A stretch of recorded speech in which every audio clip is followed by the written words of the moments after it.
italatul imami ar-rak'atal ula. Di antara hukum yang berkaitan dengan salat jamaah adalah italatul imam. Imam dianjurkan untuk memanjangkan ar-rak'atal ula, rakaat yang pertama. Imam dianjurkan untuk menjadikan rakaat yang pertama lebih panjang ketimbang rakaat-rakaat setelahnya. Di antara dalilnya, an Abi Sa'id qala, dari Abu Sa'id Al-Khudri radhiyallahu anhu, ia berkata, laqad kanat salatu zuhri tuqamu. Dulu di zaman Nabi sallallahu alaihi wasallam salat zuhur ditegakkan. Tentu yang menjadi imam siapa? Nabi sallallahu alaihi wasallam. Salat zuhur ditegakkan. Fayadhhabu adh-dhahibu ila al-baqi'. Nabi sallallahu alaihi wasallam sudah mulai takbiratul ihram, sudah. Takbiratul ihram salat zuhur. Ternyata ada seorang sahabat, dia pergi ke kubur Baqi'. Kubur Baqi' ini di samping Masjid Nabawi. Kalau dulu jaraknya jauh dari Masjid Nabawi. Kubur Baqi' dulu jaraknya jauh dari Masjid Nabawi. Kalau sekarang dekat. Ya, asal kita keluar dari salah satu pintunya nanti ketemu dengan kubur apa? Baqi'. Kenapa dekat sekarang? Karena Masjid Nabawi mengalami perluasan. Mengalami perluasan. Bahkan sebagian mengatakan besarnya perkampungan Madinah di zaman itu, besarnya perkampungan Madinah di zaman itu sebesar Masjid Nabawi yang sekarang.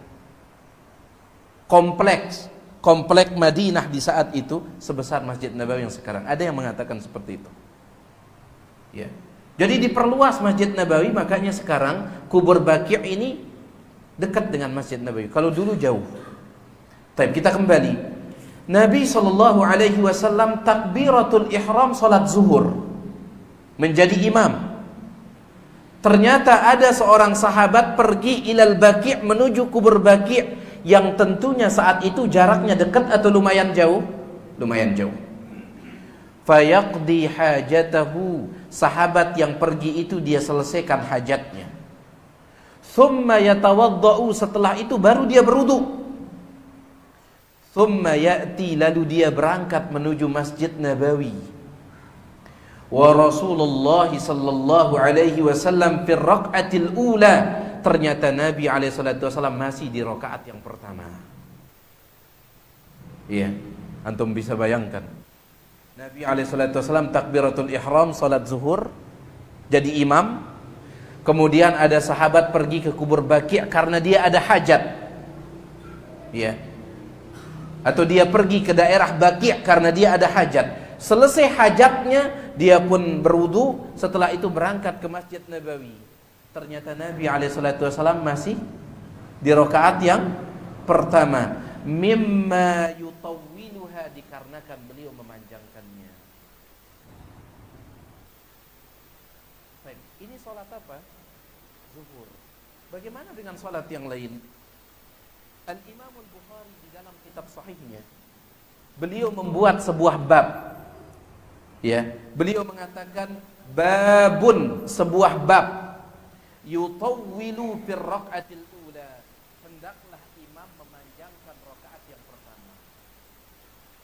Apa kata Imam Ibnu Hajar ketika menjelaskan ucapan Imam Bukhari? Ai fi jami'is salawat, maksudnya di semua salat. Meskipun kasusnya ini adalah salat zuhur, tetapi bukan berarti salat yang lain tidak seperti ini. Ya. Rakaat yang pertama maghrib dengan rakaat yang kedua, mana yang lebih panjang? Rakaat yang pertamanya. Rakaat yang pertamanya. Rakaat yang pertama isya dibandingkan rakaat yang keduanya, mana yang lebih panjang?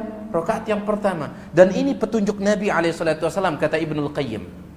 Kalau antum tidak ingin memanjangkan rakaat yang pertama, setidaknya samakan panjangnya dengan rakaat yang kedua. setidaknya. Itu pilihan paling minimal sudah. Kita berhadapan dengan dua pilihan. Panjangkan rakaat yang pertama dibandingkan rakaat yang kedua, ini yang terbaik. Ini yang sesuai petunjuk Nabi SAW. Atau terkadang boleh antum jadikan rakaat yang pertama sama panjang dengan rakaat yang kedua. Adapun menjadikan rakaat yang kedua lebih panjang dari yang pertama, maka ini menyelisihi petunjuk Nabi SAW. Rakaat yang pertama simbacanda Qul huwallahu ahad. Rakaat yang kedua watin. Ini terbalik. Terbalik.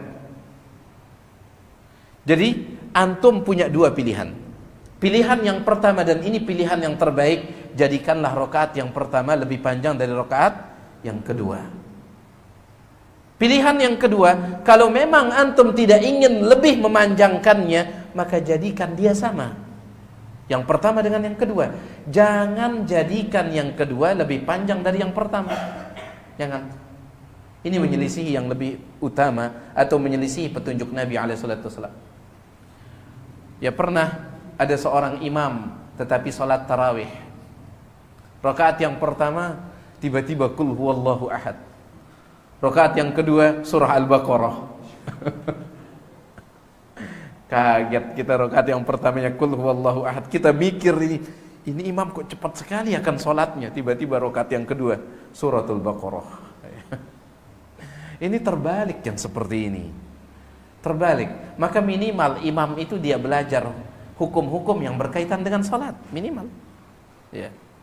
Baik. Ini dia jemaah sekalian. Dan ini berlaku juga bagi ibu-ibu. Bukan hanya ketika sholat jamaah. Tapi sholat jamaah itu lebih ditekankan bagi imam untuk menjadikan rakaat yang pertama lebih panjang, supaya mungkin ada yang masih di perjalanan, supaya dia tidak masbuk.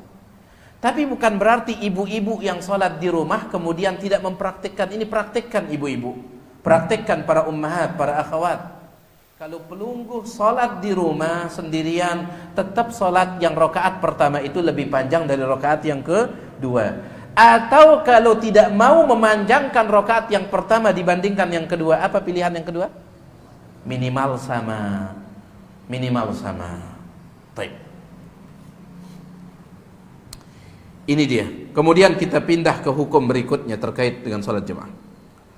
Wujubu mutaba'atil imam. Wajibnya mengikuti imam. Wa hurmatu musabaqatihi, dan haram mendahului imam. Wajib mengikuti imam dan haram mendahului imam. An Anasin, dari Anas bin Malik, anna Nabi sallallahu alaihi wasallam qala, bahwasanya Nabi sallallahu alaihi wasallam bersabda, innama, sesungguhnya, ju'ilal imamu, imam dijadikan liyutamma bihi, untuk diikuti. Imam dijadikan untuk diikuti. Yang namanya mengikuti itu jamaah sekalian, ya, mendahului atau belakangan? Belakangan. Imam dijadikan untuk diikuti, maka para makmum sadarlah para makmum bahwasanya mereka ini mengikuti, bukan yang diikuti. Fa'idha kabbara, apabila imam telah bertakbir, fakabbiru, maka bertakbirlah, takbiratul ihram. Ya.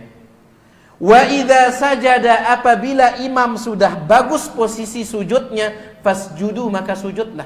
Sampai Anas bin Malik mengatakan, dahulu kami melihat para sahabat itu, mereka tidak membungkukkan badan mereka untuk turun sujud sampai kening Nabi SAW dan hidung beliau menempel di tempat sujud. Jadi para sahabat ini mereka tetap dalam keadaan i'tidal. Sami Allahu liman hamidah Rabbana walakal hamd. Mereka tetap tegak berdiri para sahabat. Kapan mereka mulai menggerakkan tubuh mereka untuk turun sujud? Ketika wajah Nabi SAW, kening beliau dan hidung beliau sudah menempel di tempat sujud. Ya. Kata Nabi SAW, wa idza sajada, kalau imam sudah sujud, sudah sujud maksudnya sudah tepat pada posisi sujud, fasjudu maka sujudlah.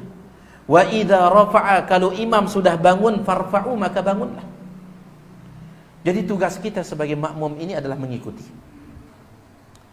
Kemudian di dalam hadis yang lain, wa an Abi Hurairah, dari Abu Hurairah, anin Nabi sallallahu alaihi wasallam qala, dari Nabi sallallahu alaihi wasallam beliau bersabda, ama yakhsha ahadukum, ama tidakkah yakhsha ahadukum, seseorang di antara kalian takut, ndik keda takut, idza rafa'a ra'sahu, kalau dia lebih dulu mengangkat kepalanya, qabla al-imam, sebelum imam. Misalkan tatkala ruku, imam belum berdiri sami Allah liman hamidah, dia sudah berdiri. Tatkala sujud, imam belum berdiri belum bangun untuk duduk antara dua sujud, dia sudah bangun. Apakah tidak takut seseorang di antara kalian seperti ini?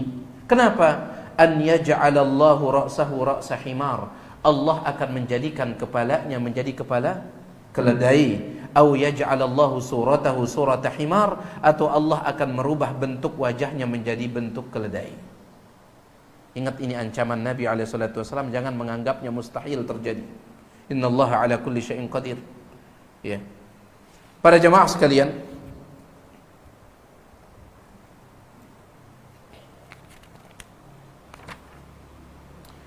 ini saya ulangi lagi, kisah ini sebenarnya sudah sering kita sampaikan.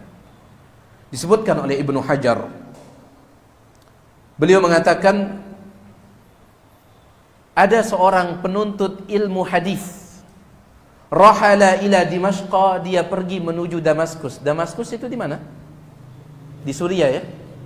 Ada seorang penuntut hadis, dia pergi ke Damaskus, li akhdhil hadithi, untuk mengambil hadis, an syaikhin masyhurin biha, dari seorang syekh yang sangat masyhur terkenal di kota Damaskus. Ada seorang syekh masyhur terkenal di kota Damaskus, ulama hadis. Maka berangkatlah penuntut ilmu hadis ini ke sana. Faqara'a alaihi jumlatan. Sesampai dia sana, maka dia pun mulai belajar ilmu hadis kepada guru tersebut. Lakinnahu kana yaj'alu bainahu wa bainahu hijaban. Tetapi antara dia dan gurunya itu ada hijab, ada tabir seperti itu. Belum pernah dia melihat gurunya. Belum pernah. Ya. Ini namanya di zaman dulu ini belajar online itu. Belajar online ya. Baik, dia nggak pernah melihat gurunya. Padahal dia laki-laki, gurunya laki-laki. Nggak pernah dia lihat gurunya. Walam yara wajhahu, dia tidak pernah melihat wajah gurunya. Falamma talat mulazamatuhu lahu, ketika dia sabar menuntut ilmu kepada gurunya. Belajar online ini berat. Dia berat? Berat. Ya. Belajar online ini berat. Ingin bawaannya itu ngantuk, bawaannya malas. Tetapi orang ini dia sabar. Dia sekian bulan, sekian tahun belajar kepada gurunya tanpa pernah melihat gurunya, tapi tetap dia hadir. Dan gurunya menyadari itu, muridnya ini sungguh-sungguh. Wa ra'a hirsahu 'alal hadis, gurunya melihat muridnya ini semangat sekali menuntut ilmu hadis, kasyafa lahu sitra, maka gurunya akhirnya membuka hijab itu, membuka tabir itu, membuka penghalang itu. Fara'a wajhahu, muridnya melihat wajah gurunya, wajha himarin, adalah wajah keledai. Disebutkan oleh Ibnu Hajar rahimahullahu taala. Ternyata kepala gurunya kepala keledai, ulama hadis. Faqala lahu, maka gurunya mengatakan, ihdhar ya bunayya an tasbiqal imam. Wahai anakku, dia memanggil muridnya dengan panggilan anak, kasih sayang. Wahai anakku, waspada, jangan sekali-kali engkau mendahului imam. Fa inni lamma marra bi fil hadithi istab'atu ku'ahu. Dulu aku pernah menemukan sebuah hadis, karena ini ulama hadis. Aku pernah menemukan sebuah hadis yang mengatakan, tidakkah takut orang yang mendahului imam, bahwasanya kepalanya akan dirubah menjadi kepala keledai? Istab'atu ku'ahu, aku menganggapnya mustahil. Masa gara-gara mendahului imam kepala kita berubah jadi kepala keledai? Aku menganggapnya mustahil. Fasabaqtul imam, aku pun mencoba mendahului imam. Fasara wajhi kama tara, maka langsung wajahku berubah sebagaimana yang kau lihat sekarang. Jadi maksud tiang jemaah sekalian, dendek remehkan dia. Jangan sampai mengatakan, aduh masa Gara-gara mendahului imam, kepala kita dirubah jadi kepala keledai. Innallaha ala kulli syai'in qadir. Allah Maha Kuasa atas segala sesuatu. Antum lihat Bani Israel, mereka pernah dirubah menjadi apa? Kera dan babi. Dirubah menjadi kera dan babi. Ya. Dan Nabi SAW pernah mengabarkan dalam hadis yang sahih, akan terjadi di tengah umatku maskhun, perubahan bentuk tubuh. Akan terjadi perubahan bentuk tubuh. Waqadh pun akan ada yang dilempar dengan batu dari langit. Ya. Kemudian wakhas pun, dan akan ada di antara umatku yang ditenggelamkan ke dalam bumi. Para sahabat bertanya, ya Rasulullah, kapan itu terjadi? Maka Nabi SAW mengatakan, kalau biduan-biduan wanita sudah menyebar, wa syuribatil khumur, dan khamar-khamar sudah diminum. Nabi mengabarkan seperti itu, manusia yang tidak pernah berucap dengan hawa nafsu kecuali dengan wahyu yang Allah berikan kepadanya. Jadi waspada jemaah sekalian. Taib. Para ulama menyebutkan kondisi makmum tatkala salat berjamaah itu ada 4. Ya. Kondisi makmum tatkala salat berjamaah ada 4. 3 yang salah dan hanya 1 yang benar. 3 yang salah dan hanya 1 yang benar. Yang pertama yang salah adalah mendahului imam, musabaqatul imam, mendahului imam. Kalau ini disebutkan oleh para ulama, mendahului imam itu muharramatun ittifaqan, sepakat haram mendahului imam. Sepakat haram. Cuman yang menjadi perselisihan para ulama adalah kalau dia mendahului imam takbiratul ihram dan salam, apakah salatnya batal atau tidak? Ia berjulu takbiratul ihram ketimbang imam. Imam baru saja Allahu, dia sudah bar di belakang. Apakah batal salatnya atau tidak? Jumhur, kebanyakan mayoritas ulama mengatakan batal. Batal. Kalau dia mendahului imam takbiratul ihram. Imam baru saja Allah, di belakang bar, maka mayoritas ulama mengatakan batal. Ya, Ustadzuna Al-Fadil Ustadz Mizan hafizahullah, beliau pernah bercerita. Ya, beliau mengatakan ketika menjelaskan tidak mungkin kita bisa khusyuk kecuali dengan tata cara salatnya Nabi Muhammad sallallahu alaihi wasallam. Tidak mungkin kita khusyuk selain dengan caranya Nabi alaihi wasallam. Beliau mengatakan pernah kejadian di sebuah masjid, imamnya itu takbiratul ihramnya panjang karena dia harus memasukkan niat di sana. Ya. Jadi lisan mengucapkan Allah, kemudian sambil memasukkan niat dengan hati itu. Ya. Jadi imamnya mengatakan Allah, tiba-tiba di belakang ada makmum mengatakan bar. Langsung imamnya berhenti, kemudian melihat ke belakang sambil mengatakan belum. Gimana mau khusyuk yang seperti ini? Ya. Jadi mendahului imam dalam takbiratul ihram, mayoritas ulama mengatakan batal salat. Begitu pula mendahului imam di dalam salam. Imamnya baru assalamu, dia sudah warahmatullah. Ini batal menurut mayoritas ulama. Bagaimana dalam perkara yang lain bukan takbiratul ihram, bukan salam, maka tidak membatalkan salat makmum, tetapi sepakat ulama haram. Sepakat ulama haram. Yang mereka perselisihkan adalah batal atau tidak ketika mendahului imam saat takbiratul ihram dan salam. Itu yang mereka perselisihkan. Kalau haramnya sepakat, semua gerakan imam tidak boleh didahului. Semua gerakan imam tidak boleh didahului. Ini yang pertama jemaah sekalian, musabaqatul imam. Musabaqatul imam. Ya. Kemudian yang kedua yang salah adalah musawatul imam. Musawatul imam, berbarengan dengan imam. Tidak mendahului tetapi bareng. Ya, ketika imam ruku, Allahu Akbar. Ketika imam bangun, Sami Allahu liman hamidah, bareng, tidak ada jeda sama sekali. Dia tidak mendahului tetapi bareng. Maka ini pun salah. Ini pun salah, perbuatan yang seperti ini. Ya. Itu yang kedua, berbarengan dengan imam. Yang ketiga, mukhalafatul imam, terlalu telat dari imam. Terlalu telat. Mana ukuran telatnya? imam sudah pindah rukun, dia baru di rukun yang tadi. Contoh, imam turun ruku, Allahu Akbar, ini imamnya, Allahu Akbar, makmum ini berdiri saja, gak mau dia turun ruku. Sami Allahu liman hamidah, baru dia Allahu Akbar. Imamnya sudah meninggalkan rukun ruku, ternyata makmum ini baru masuk rukun ruku. Contoh ketika sujud, Allahu Akbar, imamnya sujud, makmum ini hanya berdiri saja. Imamnya Allahu Akbar duduk antara dua sujud, baru makmum ini turun. Mukhalafatul imam, terlalu meninggalkan imam, terlalu telat dari imam. Termasuk juga para jemaah sekalian, kita kadang melihat sebagian teman-teman, sebagian ikhwan kita kadang, terutama tasyahud akhir, imamnya sudah salam, Assalamualaikum warahmatullah, Assalamualaikum warahmatullah, nggak tahu apa yang dibaca sama makmum, masih saja dia tasyahud. Imamnya sudah astagfirullah, astagfirullah, dia masih saja tasyahud. Antum kira dengan memanjangkan seperti itu salat semakin baik? Tidak. Kita punya aturan jamaah sekalian. Kita punya aturan. Ya. Jadi kalau imam sudah salam, salam sudah. Meskipun pelungguh, masih banyak yang ingin saya doakan di sini, terutama doa poligami gitu. Selesai tasyahud sebelum salam, tapi imamnya sudah salam, imam tidak ngasih antum kesempatan. Ya. Sudah salam, sudah. Ya. Baik. Kalau antum ingin memperpanjang doa nanti, silahkan nanti ketika sholat sunnahnya, ba'diyahnya. Nanti ketika sujudnya, silahkan antum habis-habisan, jor-joran di sana doanya.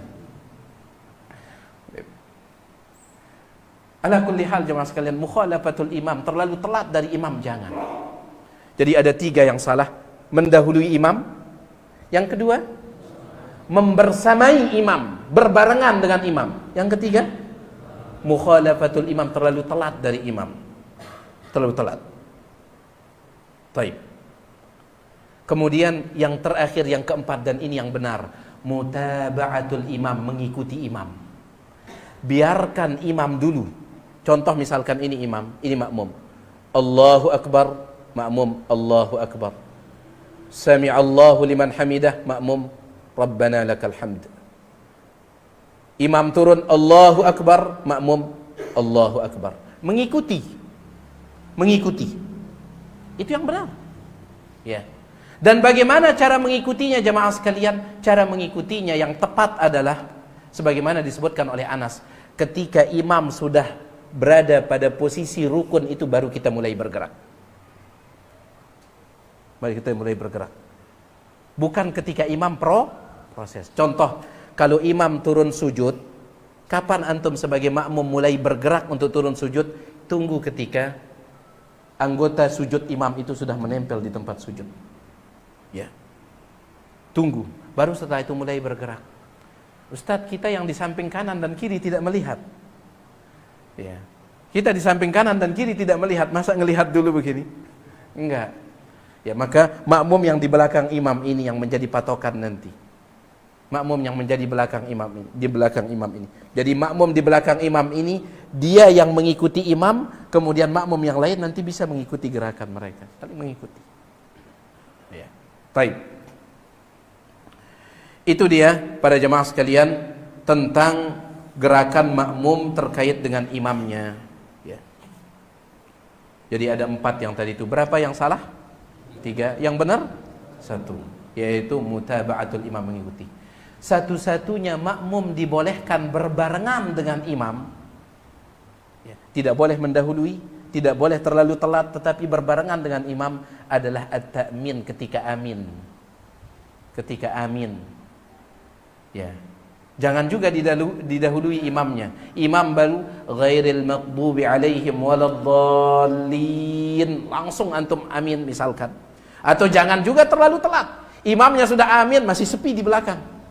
Setelah imamnya selesai amin baru amin. La. Amin itu berbarengan.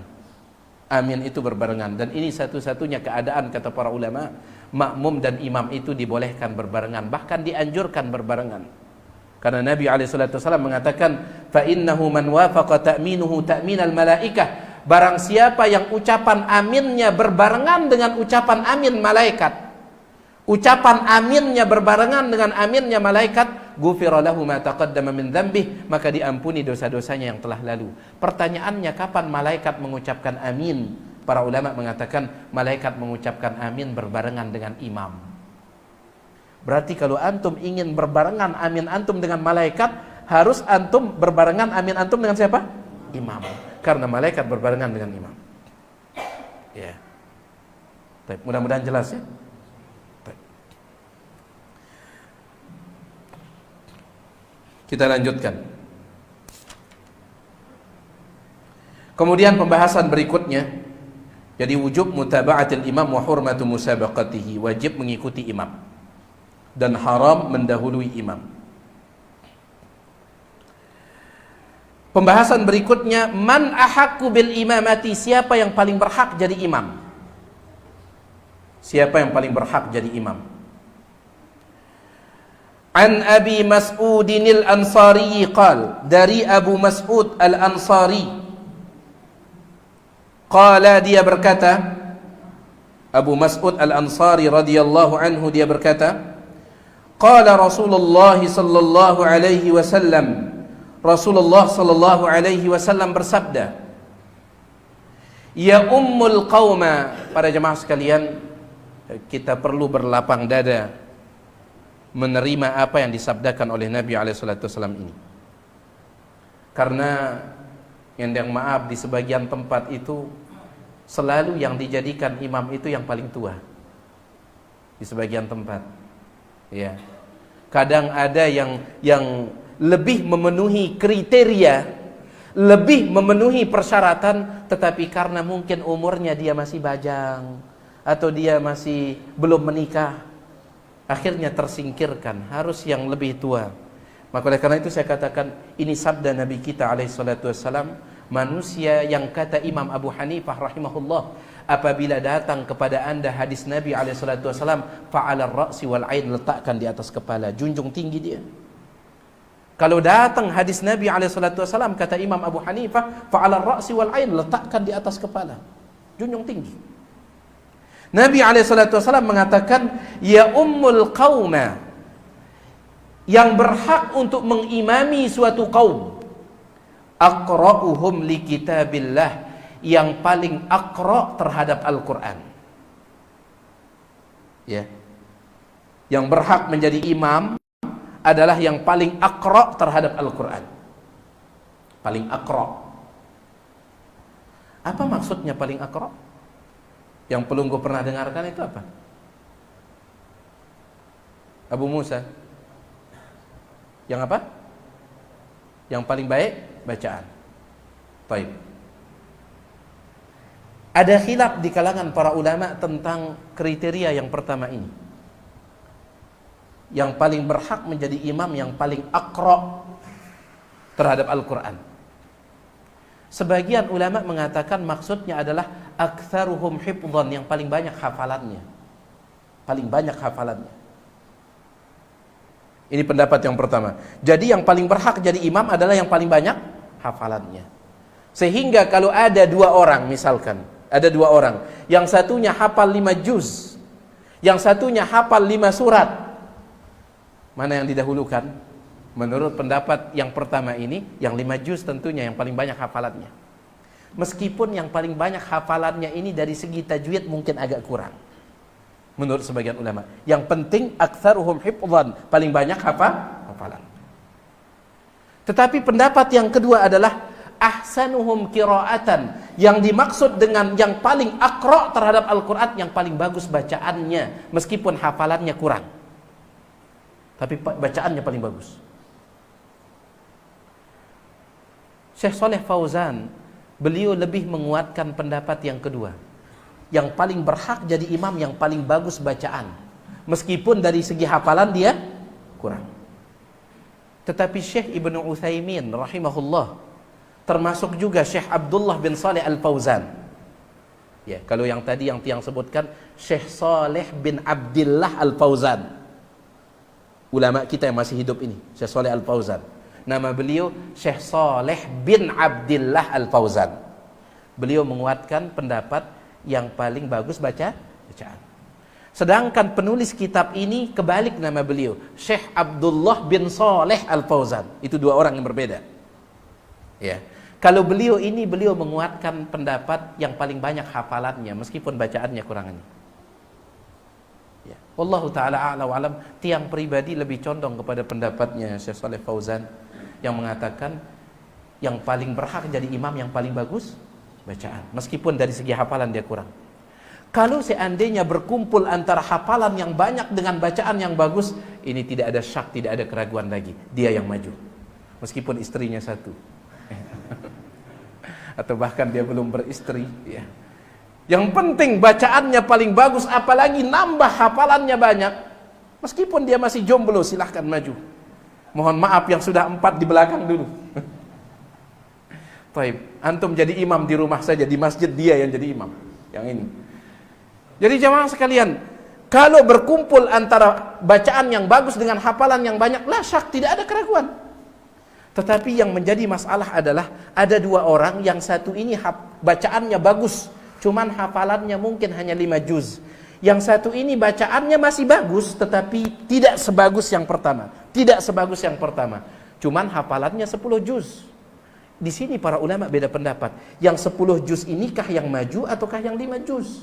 Menurut Syekh Ibnu Utsaimin yang 10 ini. Karena yang dimaksud dengan aqra adalah yang paling banyak hafalannya. Menurut Syekh Saleh Fauzan yang paling berhak maju adalah yang 5 juz ini. Meskipun 5 juz tapi bacaannya bagus. Dan sekali lagi tiang pribadi lebih condong kepada pendapatnya Syekh Saleh Fauzan yang mengatakan bacaan lebih bagus itu. Ya, bacaan lebih bagus. Kenapa jemaah sekalian? Karena bacaan yang bagus itu juga bisa mempengaruhi khusyuk kita. Hatta kita sebagai makmum pun meskipun tidak paham apa yang dibaca oleh imam ini, kalau bacaannya bagus, kita nggak tahu dari mana datangnya khusyuk ini. Sampai dulu ada salah seorang jamaah pernah berkata kepada tiang, Ustaz katanya, kan ulama beda pendapat tentang makmum ini baca Fatihah atau tidak di dalam salat jahar. Kalau saya Ustaz, saya tidak mau bingung-bingung kata dia. Kalau Ustaz Mubarak Bamu'alim jadi imam, saya tidak baca. Antum tahu Ustaz Mubarak Bamu'alim? Bagaimana bacaan beliau? Indah, demen kita mendengarnya. Kalau Ustaz Mubarak jadi imam, saya nggak mau baca kata dia. Tapi kalau selain Ustaz Mubarak, saya baca. La ilaha illallah. Selain Ustaz Mubarak, saya baca. Sederhananya orang awam di dalam menguatkan pendapat, ya. Kalau Ustaz Mubarak saya tidak baca, nikmat saya dengar katanya. Tapi kalau selain Ustaz Mubarak baru saya baca. Maksud tiang, bacaan yang bagus itu bisa mempengaruhi kehusuan dari makmumnya juga. Wallahu taala a'la wa alam, ini khilaf di kalangan para ulama. Baik, ini kriteria yang pertama, yang paling aqra. Yang paling aqra, apa maksudnya paling aqra? Entah paling banyak hafalannya atau paling bagus bacaannya. Kalau berkumpul yang dua ini, la syak, tidak ada keraguan.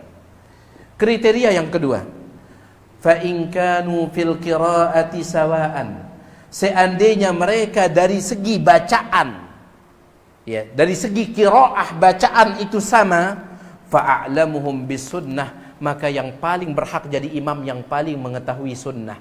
Yang dimaksud paling mengetahui sunnah, paling mengetahui hukum agama, yang paling alim, ya, yang paling alim, atau yang paling mengetahui tentang hadis-hadis terkait salat. Makanya subhanallah, ya, diceritakan oleh Syekh Muhammad Hassan. Syekh Muhammad Hassan salah seorang ulama dari Mesir, hafizahullah ta'ala, pernah di musim haji berkumpul 3 ulama dunia. Dan ini kejadian langka. Di musim haji berkumpul 3 ulama dunia untuk mempersilahkan umat menyampaikan pertanyaan mereka. Yang pertama adalah Syekh bin Baz rahimahullah. Syekh bin Baz rahimahullah. Yang kedua adalah Syekh Al-Albani rahimahullah. Dan yang ketiga Syekh Ibnu Utsaimin rahimahullah. Ini kejadian langka, 3 ulama dunia berkumpul dalam satu majlis di sebuah musim haji. Ya. Kalau pertanyaannya berkaitan dengan akidah, maka dilontarkan kepada Syekh bin Baz. Karena Syekh bin Baz ini terkenal dalam pembahasan akidah. Kalau pertanyaannya berkaitan dengan hadis dan riwayat, dilontarkan kepada siapa? Syalbani, muhadditsul asr, ahli hadisnya abad ini. Kalau pertanyaannya berkaitan dengan masalah fikih, ditanyakan kepada siapa? Syekh Ibnu Utsaimin yang disebut faqihuz zaman, ahli fikihnya zaman ini. Subhanallah. Kemudian sekarang tiba waktu salat. Jamaah ini terus bertanya-tanya, siapa yang akan jadi imam sekarang? Tiba waktu salat. Maka mereka saling mempersilahkan.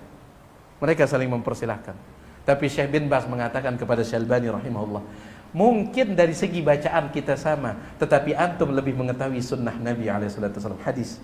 Maka antum yang baju. Subhanallah ya mas. Luar biasanya para ulama. Mungkin dari segi bacaan kita sama, tetapi ingat kriteria yang kedua, fa'alamuhum bisunnah, yang paling mengetahui sunnah. Di antara arti sunnah adalah hadis, dan antum yang paling paham tentang hadis. Maka majulah Syalbani menjadi imam. Diceritakan oleh Syekh Muhammad Hassan. Ini dia kriteria yang kedua. Makanya jemaah sekalian, boleh tidak anak kecil jadi imam? Anak kecil misalkan dia umur 7 tahun, umur 8 tahun, bacaan dia bagus, boleh jadi imam? Boleh dia jadi imam dengan satu syarat, dia paham hukum salat. Kalau dia tidak paham hukum salat, sepakat ulama dia tidak boleh jadi imam meskipun bacaannya bagus. Makanya anak-anak kita itu, kalau kita melihat bacaannya sudah bagus, itu langsung bekali dia dengan hukum salat. Jangan hanya banggakan bacaannya. Nanti ketika dia batal di tengah salat, dia nggak tahu harus ngapain ini. Akhirnya dia lanjut saja. Padahal semua jamaah mendengar suara kentutnya. Tapi dia tidak tahu harus berbuat apa. Ini anak kecil. Jamaah tahu ini. Gimana? Kenapa anak ini belum mundur? Karena dia nggak tahu. Ana bacakan untuk antum ucapannya Al-Imam Ibnu Hajar Asqalani rahimahullah. Apa kata Imam Ibnu Hajar? Wala yakhfa anna mahalla taqdimil aqra innama huwa haitsu yakunu 'arifan bima yata'ayyanu ma'rifatuhu min ahwalis salah. Mengedepankan orang yang paling bagus bacaannya ini ketika dia memahami hukum-hukum yang berkaitan dengan salat. Fa amma idza kana jahilan, adapun kalau orang itu jahil tentang hukum salat, bacaannya bagus. Anak ini sudah diajar tajwid di sekolah, tetapi sayang belum belajar hukum salat. Jahilan, kata Ibnu Hajar. Kalau dia jahil bidzalik dengan hukum salat, fala yuqaddamu, tidak boleh dimajukan sebagai imam ittifaqan, sepakat ulama. Enggak boleh. Makanya kalau antum melihat anak antum ini sudah bagus bacaannya, segera bekali dia dengan hukum salat, minimal hukum salat. Minimal hukum salat. Ya. Baik. Kenapa? Karena kita ingin dia jadi imam nanti. Bacaannya sudah bagus, ternyata hukum salat dia tahu, 2 kriteria terkumpul sama dia. Ya. Paham antum ya? Jadi jangan anak kita ini bagus, anak kita menghafal Al-Qur'an bagus.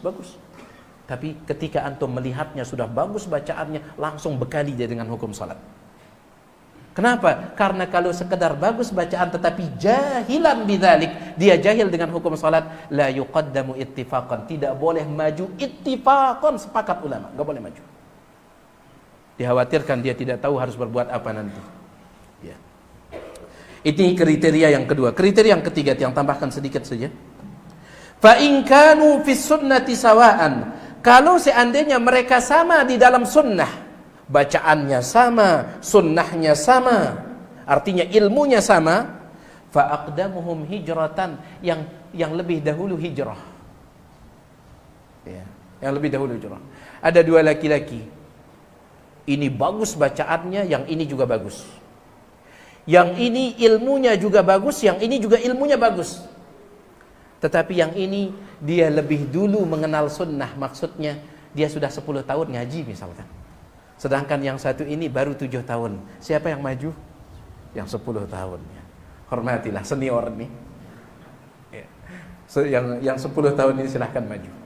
Fa aqdamuhum hijrah, yang pertama kali hijrah, termasuk hijrah mengenal sunnah. Fa in kanu fil hijrati sawaan fa aqdamuhum silman. Kalau hijrahnya sama, maka yang lebih dahulu masuk Islam. Dalam sebagian riwayat, maka fa akbaruhum sinnan, yang lebih tua. Karena otomatis kalau dia lebih dahulu masuk Islam, biasanya dia lebih apa? Tua. Anta baru lahir ini gitu. Saya sudah lama ini, ya. Sudah lama saya Islam, saya sudah 40 tahun. Umur antum berapa? Oh, saya masih 20 tahun. Di belakang dulu. Ya. Bacaan kita sama, mungkin dari segi ilmu juga sama. Kemudian kita sama-sama bareng mengenal sunnah, akan tetapi ya, saya lebih dulu Islamnya, saya lebih dulu lahir. Makanya dalam sebagian riwayat fa'aqdamuhum silman, yang lebih dahulu Islam, itu diganti dalam sebagian riwayat fa'akbaruhum sinnan, yang lebih tua. Jadi antum lihat kriteria umur itu di belakang.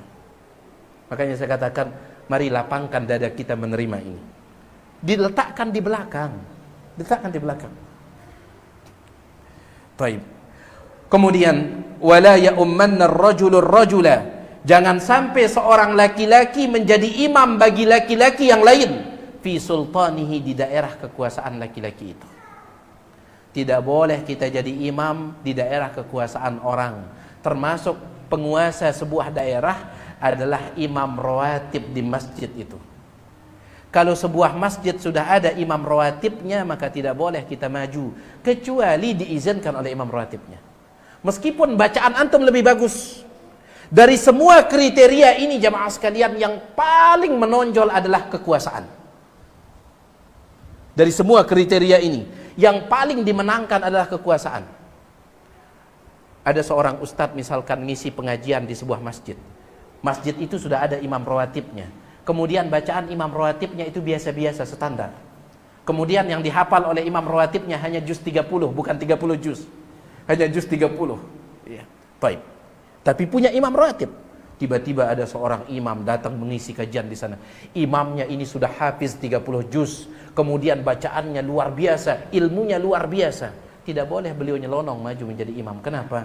Dari semua kriteria yang telah disebutkan itu, ada kriteria yang paling utama, kekuasaan. Kekuasaan. Tidak boleh dia maju. Ya. Meskipun dia ngisi kajian di sana, tapi imam rawatib penguasanya. Kalau masjid itu punya imam rawatib. Baik. Wala yaqudu fi baitihi, wala yaqud fi baitihi, dan jangan dia duduk di rumah seseorang ala takrimatihi, di kursi khusus orang itu, illa biidnih, kecuali dengan izinnya. Kalau ini di luar pembahasan. Kalau antum bertamu ke rumah orang dan pemilik rumah itu dia punya sofa, dia punya kursi, dan kebetulan dia punya kursi khusus, maka jangan antum duduk di kursi khususnya tersebut kecuali dengan izinnya. Ya, dan bahkan bila perlu jangan dulu duduk kecuali diizinkan. Ya. Nah, sebagian tamu kadang saking akrabnya dengan pemilik rumah itu, sampai dia katakan kepada pemilik rumah, anggap rumah sendiri katanya, padahal dia tamunya. Silahkan duduk, anggap rumah sendiri, jangan malu-malu. Tidak seperti itu. Ya, tidak seperti itu. Ya. Tapi sebagian ulama mengatakan takrimah di sini adalah kursi khusus. Kursi khusus karena ada sebagian orang kan punya kursi khusus. Kalau kursinya umum itu tidak mengapa duduk langsung, kata sebagian ulama. Tapi Allahu alam, kalau seandainya ingin lebih sempurnanya maka seperti itu. Nah, ini dia jemaah sekalian, secara singkat saja tentang kriteria menjadi imam. Ya, mudah-mudahan apa yang kita sampaikan ini ada manfaatnya. Saya mohon maaf atas segala kurangan. Kalau antum ada yang ingin ditanyakan, yang persilahkan selesai adzan kalau ada.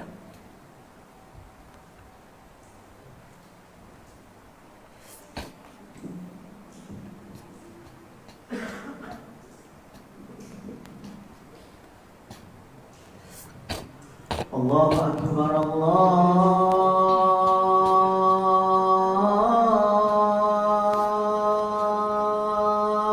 Akbar, Allahu Akbar, Allahu Akbar, Allahu Akbar, Allahu Akbar.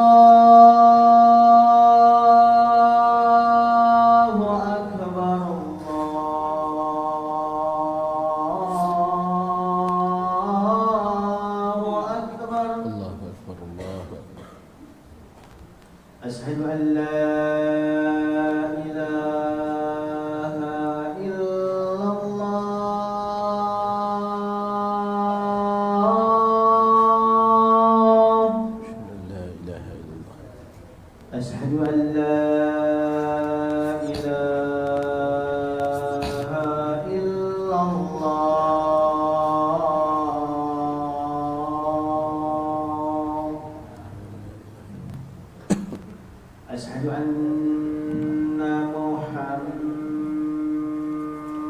Rasulullah.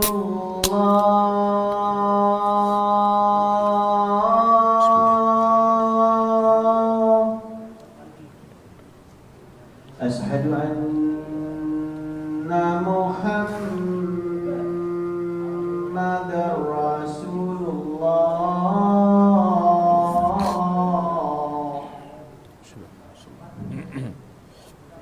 Hayya 'alas shalah.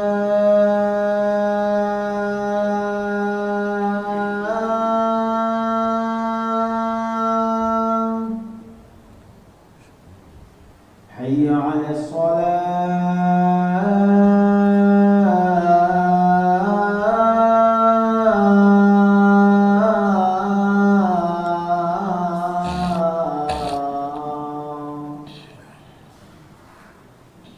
Hayya 'alal falah.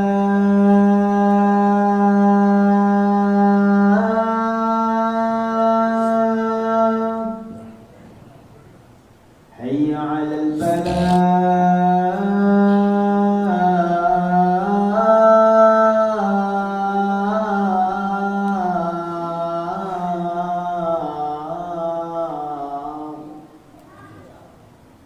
Allahu akbar, Allahu akbar. La ilaha illallah.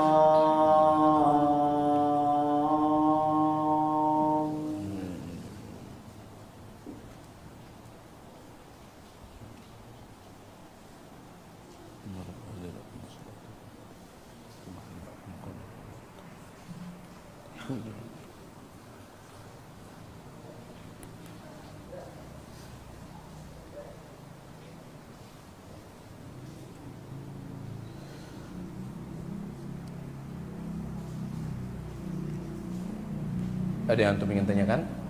Tidak ada? Silakan.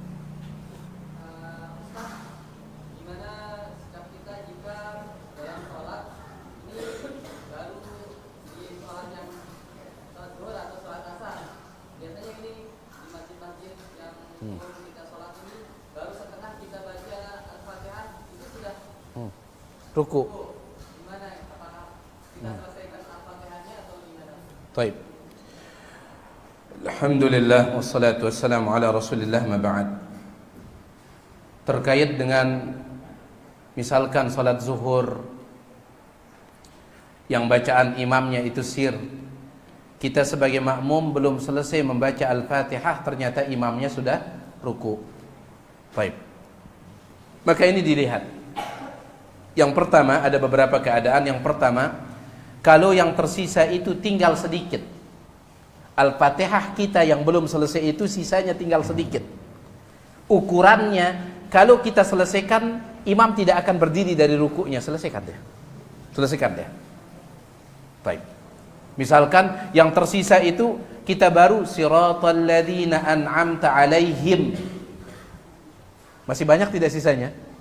Dikit. Ghairil maghdubi alaihim waladdallin. Baru kita siratal ladzina an'amta alaihim, imamnya sudah ruku. Maka silahkan selesaikan. Ya, insyaallah kita tidak akan ketinggalan. Ini yang pertama. Yang kedua, kalau sisanya banyak, kita baru iyyaka na'budu wa iyyaka nasta'in, atau bahkan baru maliki yaumiddin, imam sudah Allahu akbar. Maka di sini dilihat. Syekh Ibnu Utsaimin mengatakan, siapa yang salah di sini? Itu yang dilihat. Bagaimana caranya? Kalau seandainya memang imamnya ini kecepatan, padahal antum sudah membaca Al-Fatihah dengan bacaan sederhana, tidak terlalu dilambat-lambatkan, sederhana bacaan antum, tetapi imam baru setengah Al-Fatihah antum, imam sudah ruku. Ini menunjukkan imamnya kecepatan. Ya, maka Syekh Ibnu Utsaimin mengatakan, maka di sini lanjutkan bacaannya. Kenapa? Karena imamnya ini menunjukkan dia tidak punya tumakninah. Ya. Dia tidak punya tumakninah. Kenapa? Ini kesalahan imam di sini, kata Syekh Ibnu Utsaimin. Tetapi kalau imamnya itu sudah, sebenarnya imam itu Allahu Akbar, dia turun ruku, itu tidak terlalu cepat.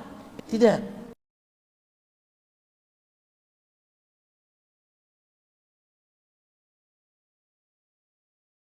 Tetapi mungkin antumnya yang terlalu slow membaca. Ya ternyata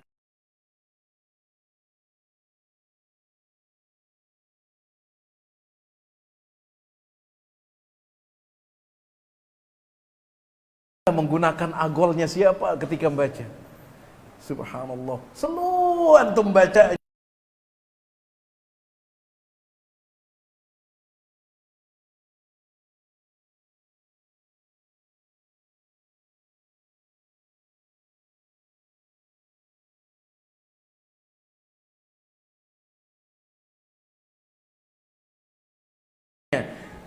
Padahal kalau antum baca sederhana, antum tidak akan ketinggalan, tetapi terlalu slow. Lagunya membaca slow.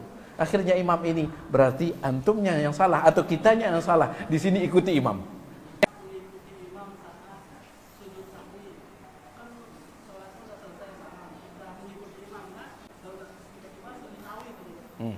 Baik.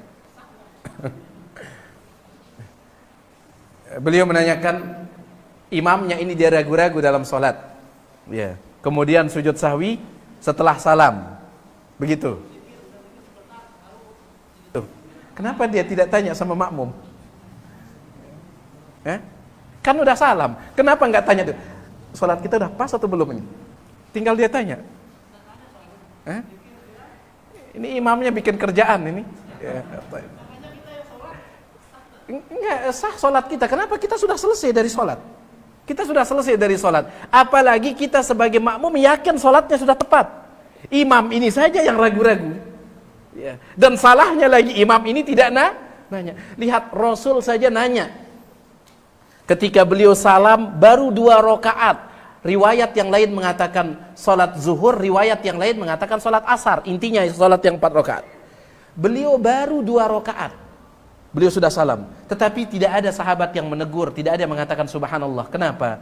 Karena pada saat itu wahyu masih turun, sehingga kemungkinan terjadinya perubahan hukum masih ada. Paham antum ya? Salat zuhur para sahabat tahu salat zuhur 4 rakaat, salat asar 4 rakaat. Tapi kenapa Nabi salam baru 2 rakaat dan tidak ada sahabat yang menegur? Bisa jadi sudah ada perubahan hukum, bisa jadi karena wahyu masih turun. Makanya nggak ada yang negur di tengah salat. Selesai sholat baru ada sahabat mengatakan, ya Rasulullah, aku sirati salah amnasid. Wahai Rasulullah, apakah memang sholat sudah dikurangi oleh Allah? Ataukah memang anda lupa? Kata Nabi SAW, tidak dikurangi dan saya juga tidak lupa. Apa kata sahabat itu? Kalau memang sholat tidak dikurangi berarti anda lupa. Karena terkadang kita lupa kalau kita lupa. Begitu kan? Kita lupa kalau kita lupa. Akhirnya kita pun pagah. Antum tahu pagah? Tapi Rasul tentunya tidak pagah beliau. Ya, tidak. Ya, kita ini yang pagah ya. Kata Nabi SAW, sholat tidak dikurangi dan saya juga tidak lupa. Oh berarti antum lupa wahai Rasul. Lihat, apakah Nabi langsung sujud sahwi? Tidak. Beliau tanya kepada sahabat, betul yang dikatakan ini? Padahal sudah ada saksinya. Betul yang dikatakan ini? Betul wahai Rasul. Baru beliau mengajak ini. Jadi kenapa imam ini kok tidak meminta bantuan dari makmum ini? Gimana sholat kita? Sudah sempurna atau belum? Begitu. Jadi, kalaupun antum tidak mengikutinya, tidak jadi masalah. Kenapa? Sudah selesai sholat kita. Dan apalagi kalau kita ini yakin sholatnya sudah pas. Jelas ini? Kecuali kalau sujud sahwinya sebelum salam. Karena kita belum salam. Ya, maka harus ikuti imam. Ya, harus ikuti imam. Jelas antum? Ya. Wallahu ta'ala a'lam. Silahkan. Ini berkaitan tadi yang tidak tumaninah imam itu. Kan kita ketinggalan bacaan, kemudian gara-gara imam tidak tumaninah itu. Nah itu kan kalau kita menyelesaikan bacaannya, otomatis kita bakal ketinggalan rukun. Iya. Itu gimana solusinya? Iya, pada saat itu kata Syekh Ibnu Utsaimin, kalau memang imamnya tidak ada tumaninah, terlalu cepat baru saja berdiri sudah Allahu Akbar ruku. Kan ada imam itu yang sekedar dolin saja kedengeran. Ada itu. Kalau yang seperti ini, langsung antum selesaikan bacaan antum, nggak usah ikuti imam, niatnya mufarokoh pisah saat itu. Ya, sampai ini hubungan kita imam gitu. Sampai di sini sudah jodoh kita sampai sini. Naam. Hada baini, hada firaku baini wa bainik. Seperti ucapan Nabi Khadir kepada Nabi Musa. Ini sudah. Ya sampai di sini perpisahan. Sekarang di tengah-tengah kita kan banyak yang belum mengetahui tentang itu. Apakah enggak menimbulkan fitnah? Baik, kalau seandainya dikhawatirkan akan menimbulkan fitnah, ya sudah selesaikan, dan tapi nanti harus diulangi. Harus diulangi sholatnya. Ya, kalau seandainya akan menimbulkan fitnah besar. Wallahu ta'ala a'lam. Jarak antara azan dan qomat sangat pendek, misalkan sholat zuhur. Tentu di sini tidak memungkinkan bagi kita untuk sholat sunnah 4 rakaat. Pertanyaannya, apakah sholat ketika azan dikumandangkan lebih utama dibandingkan dengan menjawab azan dengan tujuan agar dapat sholat sunnah 4 rakaat? Tidak. Menjawab azan tetap lebih utama. Bahkan sebagian ulama mengatakan menjawab azan itu hukumnya wajib. Sebagian ulama. Tapi pendapat ini tentunya tidak kuat. Kenapa mereka mengatakan wajib? Karena Nabi alaihi salatu wasallam memerintahkan. Nabi alaihi salatu wasallam mengatakan, "Idza sami'a ahadukumun nida falyaqul mithla ma yaqulul muadzin." Apabila seseorang di antara kalian mendengar azan, maka dia ucapkan seperti yang diucapkan oleh muazzin. Itu perintah, dan hukum asal perintah menunjukkan kewajiban sampai ada dalil yang memindahkannya dari hukum wajib. Makanya tidak heran sebagian ulama mengatakan menjawab azan ini wajib. Tetap didahulukan ini. Kalau seandainya antum tidak dapat sholat sunnah 4 rakaat, minimal dapat berapa? 2 rakaat, minimal 2 rakaat. Ya, wallahu taala a'lam wa alam. Dalam hadis disebutkan tidak sah sholat bagi yang tidak berwudu dan tidak sah wudu bagi orang yang tidak membaca bismillah, kata para ulama. Pertanyaan, jika di kamar mandi ada WC-nya, apakah boleh membaca bismillah? Karena antumnya ini bertanya pakai bahasa Indonesia, jadi kalimat hadisnya jadi berubah. Hadisnya itu berbunyi, la wudu'a liman lam yadhkur ismallah. La wudu'a, tidak ada wudu. Tidak ada yang mengatakan hadisnya itu tidak sah wudu. Hadisnya mengatakan tidak ada wudu bagi orang yang tidak menyebut nama Allah, maksudnya mengucapkan bismillah, tasmiyah. Tidak ada wudu. Itu bunyi hadisnya. Ulama pun berbeda pendapat, apa hukum mengucapkan bismillah ketika akan wudu? Sebagian ulama mengatakan syarat sah wudu. Kenapa? Hadisnya mengatakan tidak ada wudu. Yang dimaksud tidak ada wudu tidak sah, kata sebagian ulama. Tetapi mayoritas ulama mengatakan pertama, hadis ini tidak sahih menurut mayoritas ulama. Bahkan Imam Ahmad rahimahullah pernah ditanya, tidak ada yang sahih hadis berkaitan dengan masalah bismillah ketika wudu. Tidak ada yang sahih menurut Imam Ahmad, ulama hadis. Tidak ada yang sahih. Kalaupun dianggap hadis ini sahih, kata kebanyakan ulama, maksud tidak ada wudu adalah tidak ada wudu yang sempurna. Wudunya tetap sah tetapi tidak sempurna. Dan itu dia pendapat yang terkuat. Ya. Itu dia pendapat yang terkuat. Bahwasanya wudunya tetap sah, hanya saja tidak sempurna kalau tidak mengucapkan tasmiyah bismillah di depannya. Ya, di sini pertanyaannya kan tidak sah nih. Jadi tidak sah salat orang yang tidak berwudu dan tidak sah wudu bagi orang yang tidak baca bismillah. Berarti kalau dia tidak baca bismillah tidak sah wudunya. Kalau tidak sah wudunya tidak sah apanya? Salatnya. Ini rentetannya panjang jadinya, ya. Repot ini, ya. Kebanyakan ulama mengatakan riwayatnya tidak sahih. Kalaupun dikatakan sahih, maksudnya tidak ada wudu yang sempurna, bukan tidak ada wudu yang sah. Pertanyaannya, jika di kamar mandi ada WC-nya, apakah boleh membaca bismillah? Bisa atau baca ketika masuk. Bismillah, masuk kemudian wudu. Bisa. Ustadz, saya sudah kedung masuk ini dari tadi. Ya. Cara yang kedua, antum keluar dulu baru masuk. Cara yang kedua itu. Taib. Cara yang ketiga, sebagian ulama mengatakan WC kita di zaman ini tidak dilarang mengucapkan bismillah.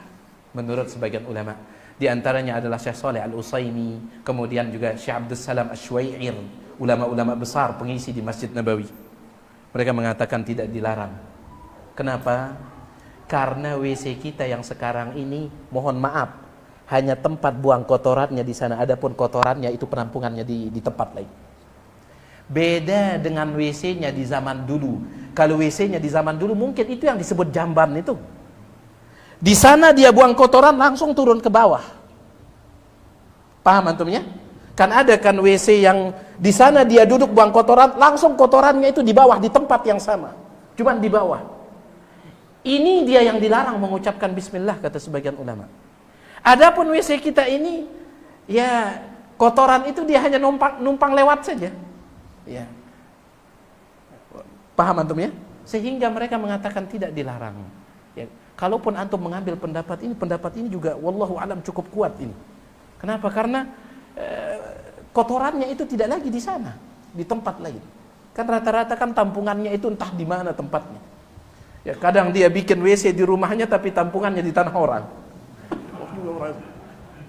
Diam-diam menggali tidak tahu, tiba-tiba di tanah orang tampungannya. Ada, ya.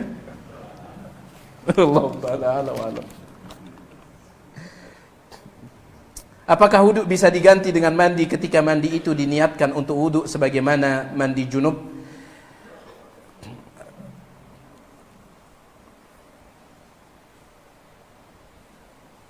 Mandi junub, wallahu alam ya, kalau sebatas niat ya. Ada orang dia tidak punya junub, dia tidak sedang junub, tapi dia mandi dengan niat junub. Saya tidak tahu kalau yang seperti ini apakah dia bisa mengganti wudhunya atau tidak. Yang dibahas oleh para ulama, kalau ada orang yang sedang junub. Junub itu hadas apa? Besar. Lalu dia pun mandi junub. Apakah boleh selesai mandi itu dia tidak berwudu, langsung sholat? Apakah boleh? Maka banyak ulama mengatakan boleh. Kenapa? Karena mandinya itu hadas besar saja terangkat, apalagi hadas kecil. Ini menurut banyak ulama. Dan ini yang disebutkan oleh Syekh Ibnu Utsaimin dan yang lainnya. Ya. Dan ini wallahu alam dalam mazhab Syafi'i disebutkan seperti itu. Dalam mazhab Syafi'i. Junub itu hadas besar, sedangkan wudu itu mengangkat apa? Hadas kecil. Kalau ini hadas besarnya saja terangkat, apalagi yang kecil. Ini menurut banyak para ulama. Ini ketika dia punya hadas besar. Adapun yang ditanyakan di sini dia tidak sedang junub, tapi dia niat mandi junub, saya tidak tahu kalau yang itu, saya tidak tahu. Tetapi kalau memang dia betul-betul junub, kemudian dia niat mandi junub, mengangkat hadas besarnya, selesai mandi itu dia tidak berwudu lagi, dia langsung sholat, maka banyak ulama mengatakan boleh. Banyak ulama mengatakan boleh. Ya, ini dia. Wallahu taala a'la wa alam. Bisa antum tanyakan sama ustaz yang lain nanti kalau sekedar niat ini yang dia tidak punya junub. Apakah menggunakan peci dalam sholat termasuk sunnah yang ditekankan ataukah tidak? Termasuk adab. Termasuk adab. Ya. Salat menggunakan peci itu adab kita. Ya. Dulu ketika apel bendera itu selalu pakai apa? Songkok itu. Ya. Ketika antum tidak pakai songkok itu dihukum dulu. Ya. Ini salat di hadapan Allah Tabaraka wa Taala. Ya, di hadapan Allah. Ya. Maka tampilkan adab yang terbaik. Adapun dikatakan dia sunnah yang ditekankan, maka tidak. Tidak. Tapi dia bagian daripada adab. Wallahu taala a'lam wa alam. Sudah tidak ada ya? Masih ada?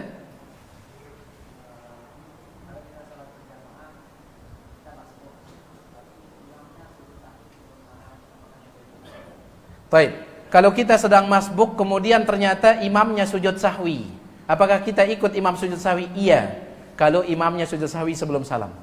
Tapi kalau imamnya sujud sahwi setelah salam, jangan antum ikut, karena antum punya hutang masih, bayar dulu hutangnya.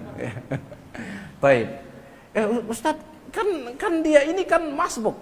Ada satu kaidah mengatakan yajuzu taba'an ma la yajuzu istiqlalan. Yajuzu taba'an, ada perkara yang dibolehkan ketika dia mengikuti, ma la yajuzu istiqlalan, padahal dia tidak boleh ketika menyendiri. Ini kaidah. Contoh misalkan masalah asuransi. Secara umum asuransi ini dihindarkan karena dia ada unsur gharar. Baik. Tetapi sekarang kita ingin beli tiket pesawat. Rata-rata tiket pesawat itu sudah include tidak sama asuransi? Ada tidak asuransinya? Ada. Pesawat apapun itu, nggak bisa antum beli. Saya beli tiket pesawatnya tapi nggak bisa. Udah jadi nyatu, jadi satu. Pertanyaannya, boleh antum beli tiket pesawat sedangkan ada asuransinya? Boleh tidak? Boleh. Kenapa? Asuransi di sini mengikuti. Ya. Dan kaidah mengatakan dibolehkan sesuatu itu ketika dia mengikuti, padahal dia tidak boleh saat menyendiri. Contoh misalkan, contoh lain, makan ulat. Ulat nangka misalkan, antum kumpulkan, setelah itu antum jadikan cemilan. Boleh atau tidak? Gak boleh. Tapi kalau seandainya antum sedang makan nangka, ternyata ada beberapa ulat yang ikut masuk, dosa tidak? Tidak. Kenapa? Ulatnya mengikuti di sini. Mengikuti, ya, baik. Begitu pula dengan ini. Antum sholat zuhur, datang rakaat kedua. Antum sholat zuhur, datang rakaat kedua. Berarti masbuk atau tidak? Masbuk. Imamnya sudah dapat 2 rakaat, otomatis nanti dia akan duduk tasyahud. Tasyahud apa? Awal. Salat zuhur. Antum datang rakaat kedua, kemudian imamnya itu duduk tasyahud awal. Antum ikut duduk tasyahud awal? Ikut atau tidak? Ikut, padahal antum masih 1 rakaat. Antum ikut. Padahal kalau antum tidak dalam kasus seperti ini, antum sholat zuhur sendirian, baru 1 rakaat antum langsung duduk tasyahud awal, batal sholat antum. Antum sedang sholat sendirian nih, sholat sendirian. Sengaja antum baru dapat 1 rakaat zuhur, antum duduk tasyahud pertama, sengaja, batal sholatnya. Lah yang ini kok dibolehkan, padahal si masbuk ini baru 1 rakaat. Kenapa dia boleh? Karena dia dalam keadaan mengikuti. Dan kaidah mengatakan yajuzu tab'an ma la yajuzu istiqlalan. Boleh sesuatu itu ketika dia mengikuti, padahal dia tidak boleh saat menyendiri. Begitu pula dengan ini. Ya, jelas itu? Wallahu taala a'la wa alam. Ini sudah panjang kajian kita. Satu lagi? Masih boleh ya? Iya, enggak apa-apa. Satu lagi.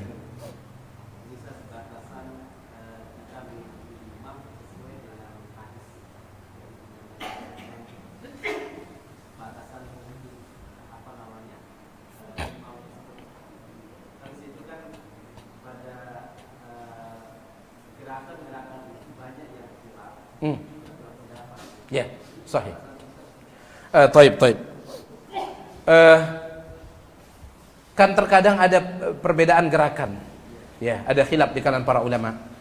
Ya, memang sebagian ulama mengatakan ketika ada khilaf di kalangan para ulama, dan ternyata khilaf itu dipraktikkan antara imam dan makmum. Imamnya mengambil satu pendapat, makmumnya mengambil satu pendapat. Dan ini khilaf. Maka wallahu alam, dalam kasus seperti ini banyak para ulama mengatakan sebaiknya kita ikuti imam. Contoh tentang duduk istirahat. Tentang duduk istirahat itu. Ya, antum praktikkan Abu Musa atau ini? Antum ingin berdiri ke rakaat kedua, coba duduk istirahat. Naam, bangkit. Baik, duduk istirahat. Ulama kita berbeda pendapat tentang hukum duduk istirahat. Sebagian ulama memakruhkannya. Sebagian ulama mengatakan sunnah. Bagaimana kalau kita berpendapat sunnah tetapi ternyata imamnya itu tidak duduk istirahat? Banyak ulama mengatakan sebaiknya tinggalkan duduk istirahat, ikuti imam. Ini ketika ada khilaf ya, Ternyata imam kita mengambil pendapat yang satu. Contoh lain misalkan bacaan tasyahud pertama. Bacaan tasyahud pertama mayoritas ulama mengatakan bacaan tasyahud pertama ketika sholat itu punya 2 tasyahud, bacaannya itu sampai wa asyhadu anna Muhammadan abduhu wa rasuluh. Tidak ada tambahan Allahumma shalli ala Muhammad.